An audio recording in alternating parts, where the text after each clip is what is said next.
زيت الكولاجين بقشور البيض الممتاز لمكافحة وعلاج التجاعيد. يمكن عمل فقط الزيت، ويمكن عمل وصفة من بين هذه الوصفات مع الزيت، كل حسب رغبتها طبعا وحسب ظروفها. أولا تابعي معي.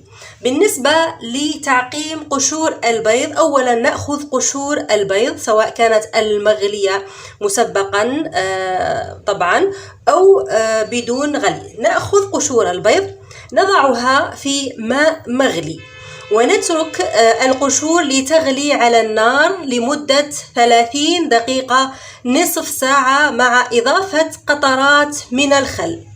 بعد مرور النصف ساعة نقوم بتجفيف قشور البيض في مصفاة، ثم نقوم بتسخين الفرن لمدة حوالي نصف ساعة، وبعدها نقوم بإطفاء الفرن، ثم نضع هذه القشور في صينية الفرن. يفضل أن تكون صينية زجاج معقمة، وتوضع القشور في الفرن يكون مسخن مسبقا ومطفي إلى أن يبرد الفرن نهائيا. وهكذا نكون قد قمنا بتعقيم قشور البيض، ولا خوف أبدا من استخدامها في هذه الوصفات. يجب أولا تعقيم قشور البيض، فلنحذر.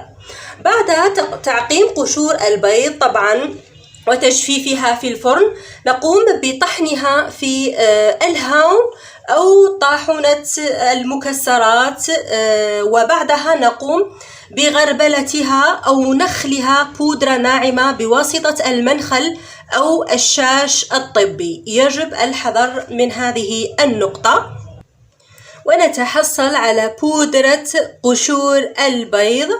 نبدأ بأول وصفة، وقلت نستخدم المكونات التي تناسب نوع بشرتنا. أول وصفة هي ببياض البيض. نأخذ بيضة واحدة، طبعا نضع فيها قطرات فقط من خل التفاح أو عصير الليمون حسب ما يناسب البشرة. طبعا هذه الكمية نستخدم فقط النصف حتى تكفينا ل3 أيام. نأخذ حوالي 2 ملاعق صغيرة من بياض البيض،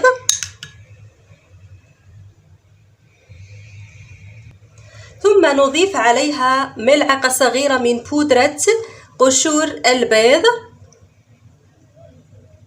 ونخلط المكونات جيدا. يجب أن نخفق المكونات جيدا حتى الحصول على خليط يسهل تطبيقه على بشرة الوجه بهذا الشكل. مع الخفق المستمر ونتحصل على هذه الخلطة رائعة جدا. طبعا أولا نقوم بتنظيف بشرة الوجه بالغسول المناسب أو الصابون المناسب. نقوم بتجفيف البشرة جيدا. نوزع كامل هذا الخليط على بشرة الوجه بداية دائما من الرقبة وكامل بشرة الوجه. فقط نبتعد عن منطقة الهالات لأنها منطقة رقيقة جدا، وهذه الوصفة قوية على منطقة الهالات. بالنسبة لمنطقة الهالات نقوم بدهنها بوضع شرائح البطاطا على منطقة الهالات. نترك هذه الوصفة لمدة 30 دقيقة، وبعدها نقوم بشطفها بماء فاتر ثم ماء بارد لغلق المسامات، ثم الترطيب. بالنسبة للترطيب يمكن ترطيب البشرة بزيت الكولاجين الذي سأقدمه في هذا الفيديو، أو أي مرطب يناسب نوع بشرتك. بالنسبة للتجاعيد أنصح بزيت لبان الذكر أو زيت جنين القمح أو زيت بذور العنب إذا كانت طبعا متوفرة. غير متوفرة عليك إعداد أو صنع زيت الكولاجين الذي سأقدمه في هذا الفيديو، وقومي بترطيب بشرتك به. هذه الوصفات كلها آمنة للحوامل والمرضعات وكل البنات ممن لديهم مشاكل في البشرة من نمش أو كلف أو تصبغات أو اسمرار البشرة يمكن استعمال هذه الوصفات من 10 سنوات فما فوق. صلاحيتها قلت هذه الوصفات كلها 3 أيام في الثلاجة. يمكننا إضافة كبسولة الفيتامين إي فيتامين أو لهذه الوصفة. طبعا تدوم الصلاحية أسبوع في الثلاجة وتزيد فعالية هذه الوصفة. ننتقل لعمل الوصفة الثانية. نحتاج فيها لملعقة صغيرة من الزبادي الطبيعي. ضروري ماء الزبادي مع هذه الوصفة ممتاز للبشرة، وإن كان لديك زبادي منتهي الصلاحية كذلك له فوائد كثيرة لبشرة الوجه. بالنسبة للزبادي قلت ملعقة صغيرة، نضيف عليها ملعقة صغيرة من نشا الأرز، بودرة نشا الأرز، أو يمكن استبدالها بالشوفان، كذلك الشوفان المطحون. ثم نضيف ملعقة صغيرة من بودرة يجب نخل قشور البيض جيدا، تكون بودرة ناعمة، ملعقة صغيرة. ونقوم بخلط المكونات جيدا مع بعضها البعض حتى الحصول على ماسك يسهل تطبيقه على بشرة الوجه. يمكننا إضافة كذلك كبسولة من كبسولات الأوميغا 3 أو الفيتامين ه لهذه الوصفة، كذلك هي رائعة. ونقوم بتوزيع هذه الوصفة كذلك على بشرة الوجه مثل الوصفة الأولى تماما.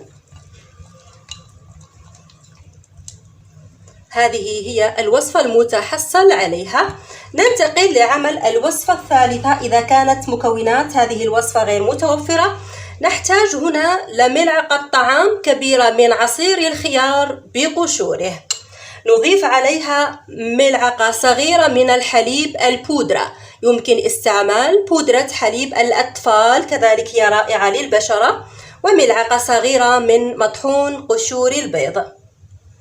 ونخلط المكونات جيدا مع بعضها البعض. كما يمكن إضافة كبسولة الفيتامين إي طبعا الفيتامين ه، وكذلك يمكننا إضافة زيت جنين القمح. ونتحصل على هذه الوصفة الرائعة. طبعا طريقة الاستعمال مثل باقي الوصفات. ننتقل الآن لعمل زيت الكولاجين. كذلك قلت يمكن استعماله طبعا لوحده، حتى مع وصفات أخرى يمكن استعمال هذا الزيت. نحتاج فيه إلى حوالي 4 ملاعق طعام كبيرة من زيت اللوز الحلو. بديل زيت اللوز الحلو يمكن استعمال زيت جوز الهند، أو يمكن استعمال زيت الصبار أي زيت الألوفيرا، كذلك يمكن استعماله رائع جدا للوجه. كما يمكن كذلك استعمال زيت زيتون. بالنسبة لزيت الزيتون استعمال هذا الزيت يكون في الليل. 4 ملاعق مع 2 ملاعق من قشور البيض، يمكن استعمالها مطحونة أو بدون طحن. 2 ملاعق صغيرة. ونخلط المكونات جيدا مع بعضها البعض. ثم نقوم بحفظ هذا الزيت في برطمان أو قارورة، طبعا تكون داكنة اللون بهذا الشكل حسب المتوفر عندك.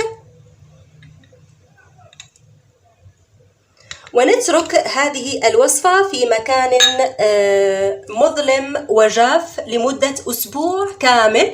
دائما نقوم برج البرطمان، وبعدها نقوم باستعمال هذا الزيت. طبعا هنا القشور ستترسب في قاع البرطمان أو القارورة، لا حاجة أبدا لتصفيته. نترك هذا الزيت ليصبح مركز أكثر وله فعالية أكثر في علاج التجاعيد وتفتيح البشرة، وكذلك إزالة الاسوداد والكلف والنمش، وله فوائد كثيرة للبشرة. صلاحيته تدوم لمدة 6 أشهر. هو آمن كذلك للحوامل والمرضعات والبنات الصغار من عمر 10 سنوات فما فوق. يمكن استعمال هذه الوصفات لهم وبكل أمان. طبعا هنا كذلك وصفات قشور البيض ممتازة لتضييق المسامات الواسعة وإزالة الرؤوس السوداء. بالأخير لا تنسوا مشاركة هذا الفيديو مع باقي الأصدقاء كي تعم الفائدة. أترككم في رعاية الله وحفظه، والسلام عليكم ورحمة من الله وبركاته.